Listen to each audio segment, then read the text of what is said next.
என் அன்பு குழந்தையே, வாழ்க்கையில் நீ நினைத்தது கிடைப்பதற்கும் கிடைக்காமல் இருப்பதற்கும் அவரவர் கருமாதான் காரணம். வாழ்வில் நடப்பவை எல்லாவற்றிற்கும் ஏதோ ஒரு காரணம் இருக்கும்.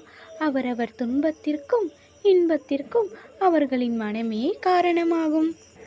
வாழ்க்கை என்பது யாது என்று உன்னிடம் கேட்டால் நீ என்ன சொல்வாய்?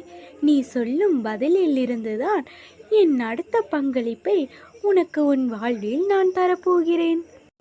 வாழ்க்கை என்றால் பிறப்பின் நோக்கம் அறிந்து வாழ்வதும், ஆன்மா என்ற உருவமாற்ற உணர்வுக்கு மதிப்பளித்து அழகான முக்கியத்துவம் கொடுத்து அதனை நிறைவு செய்வதும் தான் வாழ்க்கையின் அதன் பயனும் ஆகும். இந்த பதில் உன்னிடத்தில் வருகிறதா என முதலில் உன்னை கேட்டுப்பார்.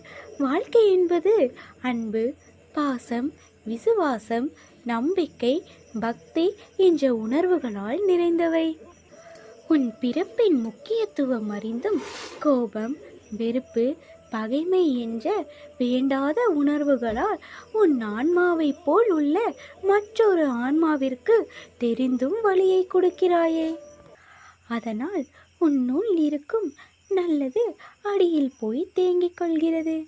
நான் மட்டுமா இதை செய்கிறேன், மற்றவரும் என்னிடத்தில் எதிர்மறையான உணர்வுகளை காமிக்கிறார்கள் என்றுதானே நினைக்கிறாய்?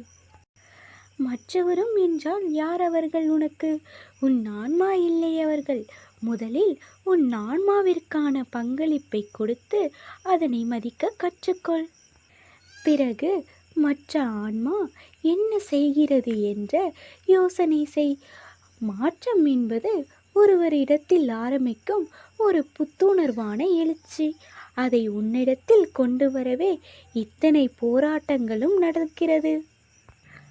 மாறுதலுக்கான நடைமுறைகள் தொடங்கிவிட்டது. நீயும் மனதளவில் உன்னை தயார் செய்து கொள்.